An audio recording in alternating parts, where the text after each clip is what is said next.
알코올 중독에 걸린 사람이 있었습니다. 술이 아니면 하루를 살 수 없는 삶을 살아가고 있었습니다. 그 사람에게 아주 친한 친구가 있었는데 이 친구가 보니까 이 알코올 중독으로 인해서 잘못하면 친구가 죽게 생겼습니다. 그래서 어떻게 하면 중독을 끊게 할까 하다가 고민하다가 책을 한 권을 선물하였습니다. 그 책 내용은 의사가 알코올 중독은 백해 무익한 술로 인해서 사람을 죽이는 결과를 가져온다라는 내용이 담겨있는 책이었습니다. 이 책을 받아들은 이 알코올 중독자가 그날 밤 날 새가면서 책을 열심히 읽었습니다. 나를 꼬박 새서 책을 읽고 나서 결심을 하였습니다. 어떤 결심을 하였을까요? 그 책을 읽고 나니까 한 가지 결심이 생겼는데 다시는 내가 책을 읽지 아니하리라. 책 때문에 술 못 마시겠다 싶어서 책을 읽지 아니하리라라는 결심을 하였다고 합니다. 만약에 정말로 그가 그 책을 읽고 나서 술이 아닌 책을 끊기로 결정하였다면 그는 얼마 가지 못해서 알코올로 인해서 폐가 망신하고 죽을 수밖에 없을 것입니다. 알코올 중독에 걸렸다는 것은 그가 어느 날 갑자기 걸린 것이 아니라 과거로부터 아주 오랜 기간 동안 술을 밥처럼 마셔왔기 때문에 알코올 중독에 걸렸을 것이고, 현재 그가 알코올 중독에 걸린 것은 과거로부터 지금까지 알코올을 늘 마셨기 때문에 그럴 겁니다. 앞으로 그가 알코올 중독자로서 계속 술을 마신다면 미래는 불을 보듯 뻔합니다. 그는 중독자로서 세상을 떠나게 될 것입니다. 오늘 우리가 읽은 본문은 제목에 나와 있는 것처럼 우리의 오늘은 과거와 미래의 결정판이다 이겁니다. 무슨 말씀인가 하면 오늘 현재 우리의 모습은 과거로부터 우리가 살아온 그것이 지금 그대로 나타난 것입니다. 그리고 우리가 이 모습을 그대로 유지하고 있다면 미래의 모습도 현재의 모습과 별반 차이 없게 될 것이라는 것이죠. 오늘 성경 말씀을 통해서 우리가 사울과 바나바라는 두 인물을 만나게 될 텐데 이 사람들의 과거와 현재 모습을 통해서 미래를 조명해 보는 시간을 갖도록 하겠습니다. 지난 시간 우리가 사울이 다메섹까지 체포영장을 들고 갔다가 하나님의 구원 계획에 따라서 그가 구원을 받고 예수 그리스도를 믿는 제자가 되었다는 소식을 들었습니다. 사울이 예수님을 믿고 나서 다메섹에서 한 일은 유대 여러 회당을 찾아다니면서 그들에게 예수께서 하나님의 아들 되심과 예수 그리스도의 십자가 부활의 복음을 그들에게 전했습니다. 자기 동료가 와서 유대교의 이단인 기독교인들을 핍박하고 그들을 체포할 줄 알았는데 오히려 사울이라는 사람이 복음 전도자로 바뀌었으니 얼마나 당황스럽겠습니까? 그래서 다메섹에 있던 유대인들은 사울을 잡아서 죽여야 되겠다라는 음모를 꾸미게 되었습니다. 23절 말씀 보니까 여러 날이 지남에 유대인들이 사울 죽이기를 공모하였다라고 되어 있습니다. 다메섹의 유대인들은 유대교의 대교자인 사울을 죽이기로 작정을 한 것입니다. 지금도 이스라엘에는 예수 그리스도를 믿는 사람들의 숫자가 전 국민 중에 2만 명이 채 안 됩니다. 1%도 안 되는 숫자가 예수님을 믿고 있습니다. 근데 그 2만 명도 채 안 되는 예수님을 믿는 사람들을 색출해서 잡는 사람이 있습니다. 그래서 그 사람들을, 예수님 믿는 사람들을 동네에서 상거래도 하지 못하고 직장에도 다니지 못하게 하는 그런 핍박을 하는 사람들이 있습니다. 그 단체가 반선교 단체인데 야드 라킴이라고 하는 단체입니다. 이 단체는 정통 유대인 단체입니다. 그래서 이 단체는 예수님을 믿고 있는 유대인들을 색출해요. 그리고 심지어 그 사람들이 살고 있는 동네에 벽돌을 붙입니다. 이 사람은 유대교의 이단, 유대교의 배교자로서 예수님을 믿고 있는 사람이니 이 사람들과 교제도 하지 말고 상거래도 하지 마십시오 라고 하는 그런 벽보까지 붙입니다. 심지어 테러를 가하는 경우도 있습니다. 제가 섬겼던 교회는 예루살렘 교회였는데 예루살렘에서 80km 떨어진 브엘셰바라는 곳이 있습니다. 그곳을 제가 약 3개월 정도 가서 섬겼었습니다. 그때 그 당시에 그 브엘셰바 교회는 얼마나 많은 핍박을 당했나 몰라요. 주변에 있는 야드라kim 단체에 있는 사람들이 주일날 예배를 드리지 못하도록 집기를 부시는 일도 있었고, 그리고 불로 화재를 일으키는 그런 경우도 있었습니다. 그런 것처럼 이 다메섹에 있는 유대인들도 사울이 예수님을 믿게 되자 사울을 죽이기로 작정을 하였는데, 고린도후서 11장의 말씀에 보니까 이 다메섹에 있는 유대인들이 심지어 어떤 일을 했는가 하면, 당시 다메섹에 있는 고위 관직자한테 돈을 주고 군사를 매수했습니다. 매수해서 성벽을 날마다 지킬 겁니다. 밤낮으로 지켜서 사울이 다메섹을 빠져나가지 못하도록 하고 그를 어떻게 해서든 잡아 죽이려고 애를 썼다라고 고린도후서 11장에 나와 있고, 오늘 우리가 읽은 본문 24절에도 사울을 빠져나가지 못하도록 밤낮으로 성벽을 지켰다는 증언을 볼 수가 있습니다. 근데 어떤 경로를 통해서인지 모르지만 사울이 다메섹에 있는 유대인들이 자신을 잡아 죽이려 한다는 음모를 듣게 되었습니다. 그래서 그가 예수님을 믿는 제자들의 도움을 받아서 광주리에 그 몸을 싣고 성벽을 타고 내려와서 다메섹을 탈출하게 되었습니다. 그가 다메섹을 빠져나온 다음에 오늘 본문 26절 말씀 보니까 사울이 예루살렘으로 올라갔다라고 기록이 되어 있는데, 사실은 사울이 바로 예루살렘에 올라간 것이 아닙니다. 갈라디아서 말씀을 보니까 사울이 예루살렘에 가기 전에 한 곳을 들렸다 갔습니다. 그곳은 아라비아라고 하는 곳입니다. 아라비아는 그 위치가 정확하진 않습니다. 그래서 추정하는 곳이 몇 군데가 있습니다. 여러분 이스라엘 지도를 보면 이스라엘 지도에서 동편으로 요르단이라는 나라가 있습니다. 요르단 나라의 남쪽으로 내려가면 페트라라고 하는 고대 도시가 있습니다. 아주 유명한 고대 도시입니다. 여러분들 혹시 인디아나 존스라는 영화를 보셨으면 인디아나 존스에서 나오는 한 장면이 그 페트라 고대 도시가 나옵니다. 그곳을 아라비아라고 부르기도 했습니다. 아니면 이스라엘 남쪽으로 내려가면 네게보 광야라는 곳이 있습니다. 그곳을 또 아라비아라고 부르기도 했고요. 또 한 곳은 시내반도죠. 지금 이집트가 있는 곳입니다. 이집트의 시내반도를 또 아라비아라고 부르기도 했습니다. 그래서 아라비아라고 해서 굉장히 넓은 광활한 지역으로 추정을 합니다. 그 중에서 사울이 어딘가에 가서 3년을 보내게 됩니다. 3년을 거기서 보내고 예루살렘으로 돌아오게 되는데요. 왜 사울이 예루살렘으로 가지 않고 아라비아로 갔는지는 정확하게 알 수 없습니다. 학자들이 여러 가지 견해가 있습니다. 어떤 학자들은 사울이 아마 아라비아로 가서 주님과 개인적인 교제 시간을 갖고 왔을 것이다, 이렇게 주장하는 학자들도 있고, 어떤 학자들은 그것이 아니라 사울이 아라비아로 가서 복음을 전했을 것이다, 3년 동안 복음을 전하다가 예루살렘으로 돌아왔을 것이다 라고 주장을 하는 학자들이 있습니다. 성경은 그에 대해서 정확하게 우리에게 가르쳐 주지 않기 때문에 어떤 것을 추정하더라도 그런가 보다 이 정도가 되겠습니다. 아무튼 사울이 아라비아를 가게 되는데 그것은 그가 원해서 간 것은 아닙니다. 사울이 예수님을 믿고 나서 그가 예수님의 제자가 된 이후부터는 그가 그 자신의 계획을 따라서 삶을 살지 않았습니다. 그는 예수님의 계획에 따라서 그 삶의 모든 것을 살아가기 시작했습니다. 여러분, 예수님 믿는 사람들은 바로 그런 사람들입니다. 우리가 예수님을 믿는다는 것은 로마서 14장에서 우리에게 이렇게 말합니다. 우리가 예수 그리스도의 핏값을 주고 하나님께서 우리를 사신 바 되었으니 우리가 살아도 주를 위해 살고 죽어도 주를 위해 죽나니 살아 죽으나 우리는 누구의 것입니까? 예수님의 것이겠습니다. 따라서 예수님의 것이니 예수님께서 원하시는 뜻대로 살아가는 것입니다. 그러므로 사울이 아라비아로 가서 그가 묵상을 했던, 그가 복음을 전했던 그것은 주님의 뜻이 분명히 그곳에 있었기 때문에 사울이 아라비아로 내려갔다가 예루살렘으로 돌아오게 되었다는 것입니다.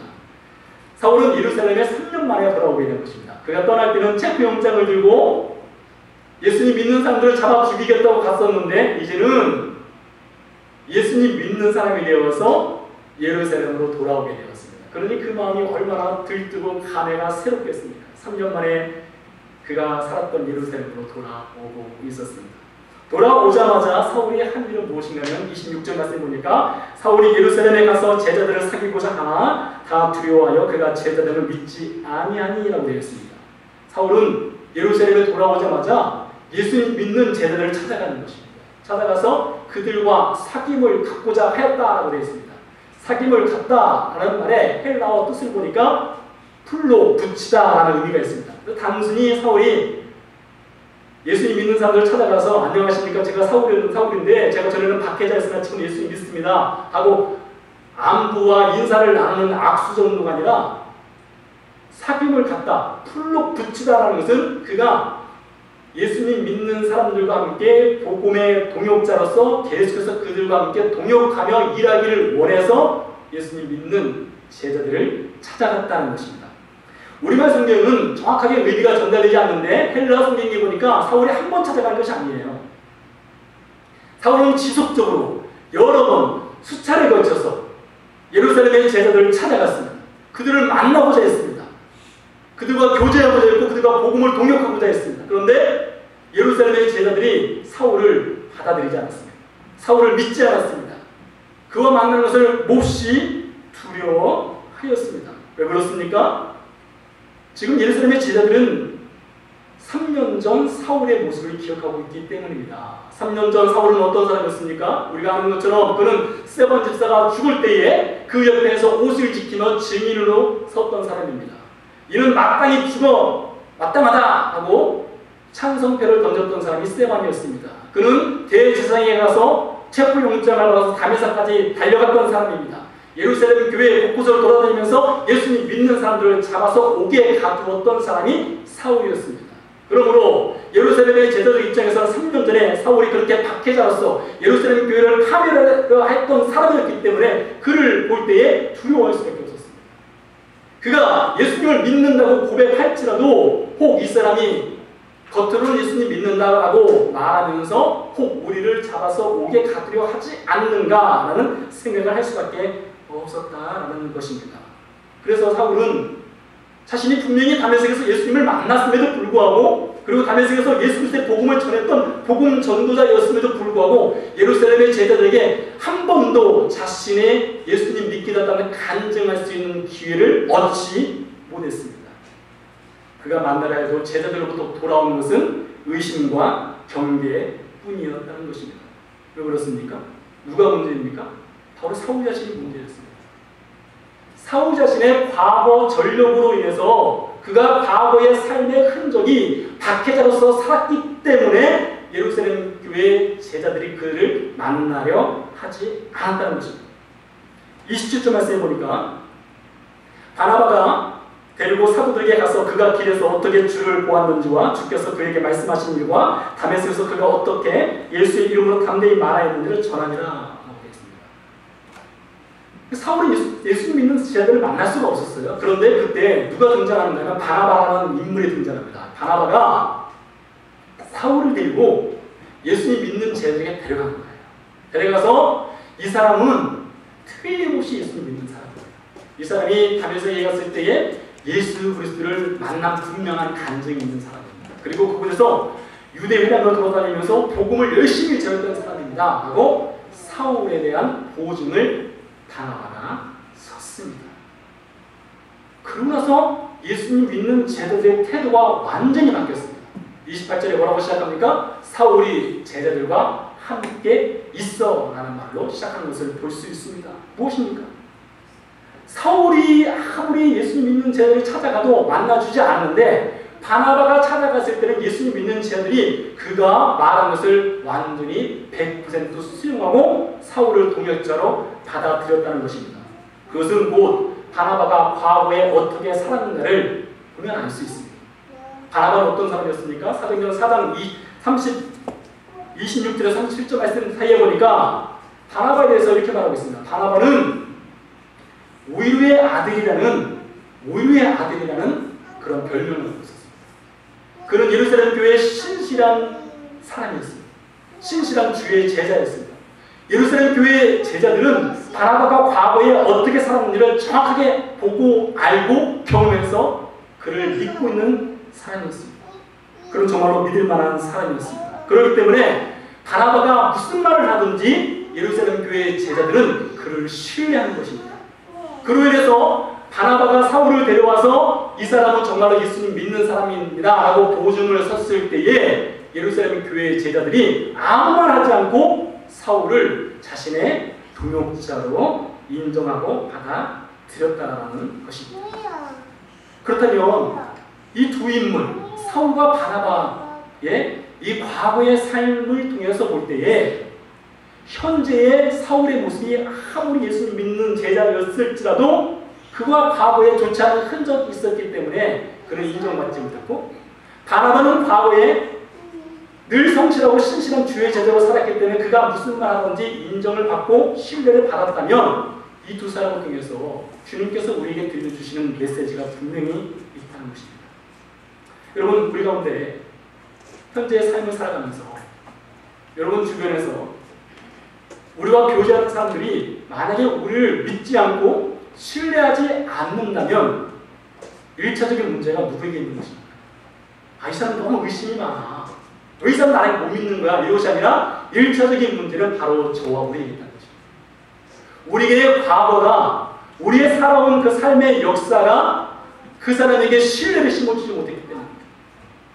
우리의 말과 행동이 달랐기 때문에 사람들이 우리를 믿지 않게 태웠다는 것입니다. 그래서 누가 우리의 말을 믿지 않는다, 저 사람 믿을 만한 사람 못 돼 라고 말한다면 그 사람에게 손가락질할 것이 아니라 먼저 누구를 살펴봐야 됩니까? 바로 우리 자신을 살펴보아야 한다는 것입니다. 우리의 미래도 마찬가지입니다. 우리의 미래에 어느 날, 앞으로 10년 뒤 혹은 20년 뒤에 우리 주변 사람들이 여전히 우리를 보고 저 사람 믿을 만한 사람 못 돼 라고 말한다면 그 사람한테 뭐라 하는 것이 아니라 우리의 살아온 삶의 흔적을 한번 살펴봐야 됩니다.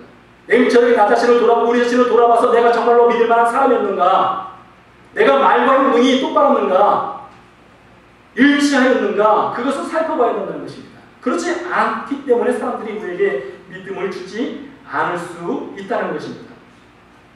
바나바의 보증으로 사울이 제자들과 함께 있을 수 있었고, 그가 제자들과 함께 예루살렘에서 열심히 복음을 전하는 사역자로서 쓰임을 받을 수가 있었습니다. 그래서 바울이 이제 예루살렘 제자들과 함께, 교회 제자들과 함께 열심히 복음을 전했어요.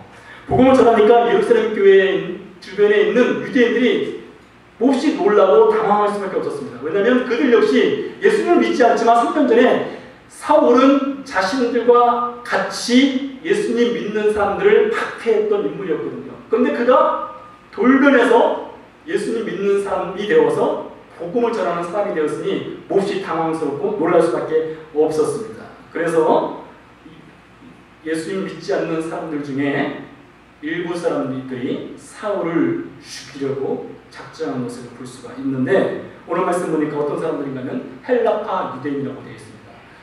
헬라파 유대인들이 사울을 잡아 죽이려고 했습니다. 왜 특별히 누가는, 사도행전의 저자인 누가는 헬라파 유대인들이 사울을 잡아 죽이려고 했느냐라고 기록했는가? 아마 사울은 길리기아 다소 출신이었기 때문에 그는 헬라파 유대인들과 친분을 갖고 있었을 것입니다. 그들과 함께 교제하고 그들과 함께 율법을 배우고 그들과 함께 정치 생활을 했을 것입니다. 그랬던 그가 돌변을 합니다. 헬라파 유대인들은 자신의 친구인 줄 알았고 동료인 줄 알았는데 이 사람이 유대교의 이단, 유대교의 배교자가 되어서 이제는 자신에게 복음을 전하고 있는 것입니다. 그렇기 때문에 헬라파 유대인들은 몹시 화가 나고 분노할 수밖에 없었습니다. 그로 인해서 사울을 잡아 죽이려 하였습니다. 사울을 잡아 죽이려 했을 때에 오늘 본문에 우리가 읽은 것처럼 예루살렘 교회의 제자들이 그 음모를 알고 사울을 다소까지 피신시키는 장면이 나옵니다.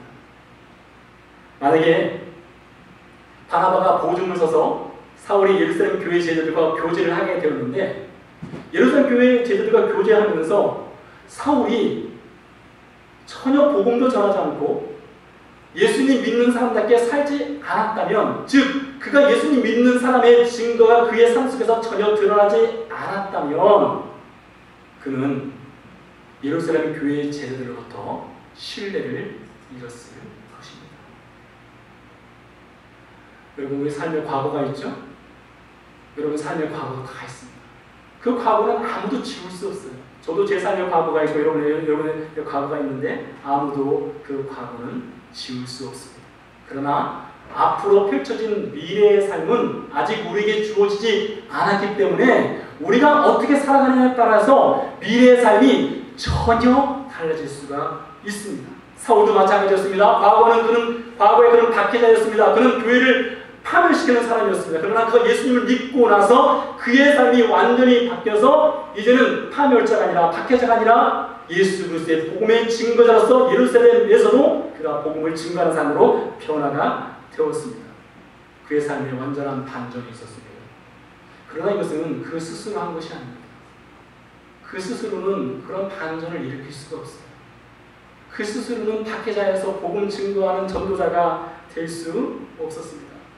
예수 그리스도가 없었다면, 즉 그가 예수님을 만나지 못했다면 사울은 예루살렘 교회에 와서 복음 전도자로서 삶을 살아갈 수 없었다는 것입니다. 그의 현재를 결정짓는 것, 그의 삶을 결정짓는 것은 그 스스로 하는 것이 아니라 예수님께서 그의 삶을 결정 지어주셨습니다. 여러분, 우리 현재 모습은 과거의 결정체입니다. 우리가 어떻게 살았습니까? 정말 여러분 주변의 사람들과 여러분과 사이에서 신뢰가 있고 인정받으며 살았습니까? 그러지 못했다면 그것을 철저히 냉철하게 우리를 돌아봐야 됩니다. 우리의 미래가 지금 결정되는 것입니다. 다른 데 결정되는 것이 아니에요. 지금 우리가 어떻게 살아가는가, 이것이 우리의 미래를 결정합니다. 그 미래를 결정하는 데 있어서 우리 스스로 할 수 있는 것은 없습니다. 어떻게 됩니까? 사울이 예수님께 자신의 삶을 온전히 맡겼습니다. 그런 것처럼 예수님께 우리의 삶을 주관하실 수 있도록 우리의 미래를 맡게 된다는 것입니다. 예수 그리스도가 없는 사울은요, 그는 예수 그리스도가 없어도 충분히 그 스스로는 세상에서 성공적인 삶을 살 수 있는 능력이 있는 사람이었습니다. 돈도 있었습니다. 능력도 있었습니다. 학벌도 좋았습니다.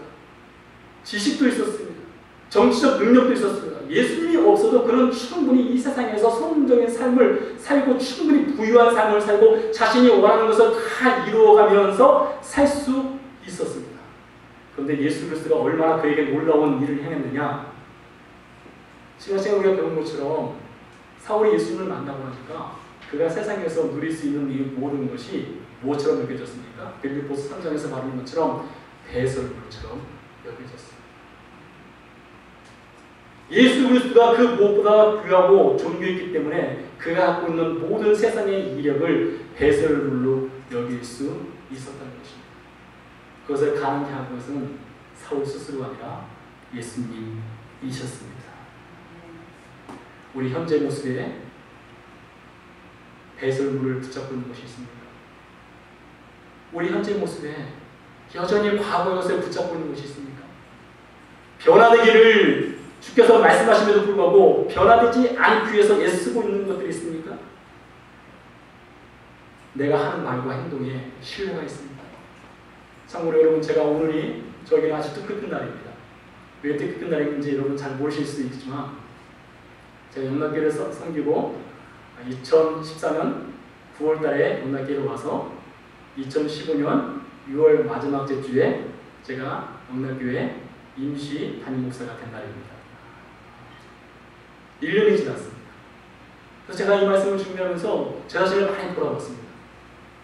지난 1년의 삶이, 저의 삶이 정말로 말과 행동이 일치했는가? 제가 하는 말이 여러분에게 신뢰를 줄 수 있는가? 여러분이 제가 무슨 말을 하든지 여러분이 저를 믿을 수 있는가? 제가 정말로 그것을 그렇게 지켜하면서 살아왔는가? 제 삶의 모든 부분이 단순히 교회에서 강단에 서서 말씀을 전하는 이 순간뿐만 아니라 강단에 내려와서 제 삶의 모습이 정말 여러분에게 보실 때에 아, 저 사람 정말 목회자답구나, 목사답구나, 이런 말을 들을 수 있는 삶을 살아왔는가를 돌아봤습니다. 어쩌면 여러분들이 보시기에 저를 저 사람 목회자답지 못하네, 그런 모습이 혹 있었다면 이 시간을 통해서 여러분에게 진심으로 사과를 드립니다. 한 번은 제가 머리를 깎아 갔었습니다. 한국에 있을 때 머리를 깎아 갔는데 그 미용하는 그 아가씨가 그래요, 저한테요. 그때는 학생이었는데 저한테 하는 말이 세일즈맨이라고 물어보더라고요. 세일즈맨. 기분이 굉장히 상하더라고요. 제가 그 전도사인데 얼굴이, 전도사다운 얼굴이 뭐가 아니었나 봐요. 세일즈 하는 사람이라는 말을 들었습니다. 기분이 상해가지고 제가 아무 말도 하지 않고 전도사라고 하면 또 뭐 하겠습니까? 얼굴이 전도사답지는 얼굴, 답지 못한 얼굴을 갖고 있었습니다. 그래서 굉장히 이제 기분이 상했는데, 지금 돌아보니까 그때 제 모습이 그랬던 것 같아요. 제가 제 얼굴을 책임지지 못하는 그런 얼굴로 살았던 것 같아요. 다른 경우가 또 있었습니다. 제가 군에 있을 텐데요. 참 창피하지만 그런 말을 들었습니다. 제가 군중병원에 있었거든요. 군중병원이니까 군대에서 예배를 주관하는 역할을 했었는데 제 고참이 저한테 그런 거예요. 너는 주일날은 뭐 예수님 믿는 사람 같은데 너 평상시에 예수님 믿는 사람 같지 않아. 이런 말을 하는 거예요. 이 말씀을 주면서 돌아보니까 제가 그렇게 살지 못한 것입니다. 예수님 믿는 사람답게 살지 못했기 때문에 그런 말을 들은 거예요. 그 사람이 잘못된 것이 아니라 제가 잘못했다. 여러분 부인과 여러분 남편이 또 우리의 자녀들이 우리를 예수님 믿는 사람으로 인정하지 않는다면 여러분 얼굴 붉힐 거 없습니다. 돌아서야 됩니다. 무릎 꿇어야 됩니다. 누구 잘못입니까? 내 잘못이고 우리 잘못입니다. 우리가 예수님 믿는 사람들에게 살지 못했기 때문에 그런 말을 듣는 것입니다. 오늘 사울이 그가 아무리 예수님을 그 강력한 빛 가운데서 만났어도 그 과거의 전력으로 인해서 사도들이 그를 인정하지 않는 복음 전도자였습니다. 아무도 그를 신뢰하지 않았습니다. 그러나 바나바의 도움으로 그가 예수님 믿는 사람의 그 삶의 모습을 예루살렘에서 열심히 보여주었습니다. 제자들과 함께 예루살렘을 출입하면서 오고 가면서 그가 복음 전도자로 살았습니다. 그가 복음 전도자로 살았기 때문에 그에게 고난이 있었습니다. 그가 복음 전도자로 살았기 때문에 그에게 죽음의 위기가 있었습니다. 그가 복음 전도자로 살았기 때문에 사람들이 그를 죽이려 했고 그는 어쩔 수 없이 예루살렘을 떠나서 피할 수밖에 없었습니다. 예수님 믿는 사람의 증거가 그의 삶에서 분명히 드러났습니다. 그 뒤 30여 년 동안 사울은 단 한 번도 곁길로 가지 않았어요. 단 한 번도 그의 말에 신뢰를 떨어뜨린 경우가 없었습니다. 단 한 번도 그의 삶의 모습이 사람들 보기에 저 목회자답지 못해, 선교사답지 못해, 그런 말을 듣지 않았습니다. 여러분 2015년 1월 첫째 주 제 설교가 사도행전 20장 설교였습니다. 사울이 예배소 교회 장로들을 불러서 장로들과 마지막 만남을 갖며 고별 설교한 것이 제 설교 본문이었습니다. 설교 제목은 고별 설교였습니다. 사울은 그 설교에서 말하기를 내가 여러분 가운데 들어와서 3년 동안 여러분을 섬기면서 단 한 번이라도 여러분 보시기에 제가 예수님 믿는 사람답지 못하게 산 것이다면 말씀해 보십시오. 그 말이었습니다. 그렇게 사울이 그렇게 말할 수 있는 것은 그가 그렇게 살았기 때문이에요. 그가 예수님 믿는 사람답게 살았기 때문입니다. 그의 삶의 증거가 분명히 있기 때문입니다. 그가 무슨 말 하나 하셔도 그를 신뢰할 수 있는 그런 삶을 살았기 때문입니다. 그렇게 그가 살았습니다. 그리고 그 뒤로 그가 로마에서 AD 60년에서 65년 사이에 모기 대입당해서 순교를 당하는 그날까지 사울은 말과 행동이 일치된 신실한 그리스도로서 살았습니다. 여러분 이것이 우리의 소원이 되어야지 않겠습니까? 여러분 우리의 소원이 다른 것이 아니라 내가 이 세상에서 무엇을 먹고 무엇을 입고 어떻게 살아갈 것이 아니라 내가 그리스도인답게 살아가는 것, 나의 말과 나의 행동이 누가 보더라도 나를 신뢰할 수 있는 그리스도로 내가 말하는 것이라면 뭘 쓴다고 하죠? 홍어로 매주를 쓴다고 하나요? 죄송합니다. 무슨 말을 하더라도 그것을 신뢰할 수 있는 그리스도로 살아가야 되지 않겠습니까? 여러분 오늘 작정하십시오. 앞으로 남은 6개월은 오늘 여러분이 어떻게 작정하느냐에 따라서 달라질 수 있습니다. 우리가 어떻게 결심하느냐에 따라서 앞으로 6개월이 달라질 수 있습니다. 향후 6개월은 우리가 우리의 삶의 말과 우리의 삶의 행동이 신뢰를 줄 수 있는 말, 신뢰를 줄 수 있는 행동, 변함이 없는 언행, 일치의 삶의 증거, 그래서 누가 우리를 보더라도 저 사람은 참으로 믿을 만한 바나바와 같은 사람이다 라는 삶의 증거가 우리에게 있기를 간절히 소원합니다. 기도하겠습니다.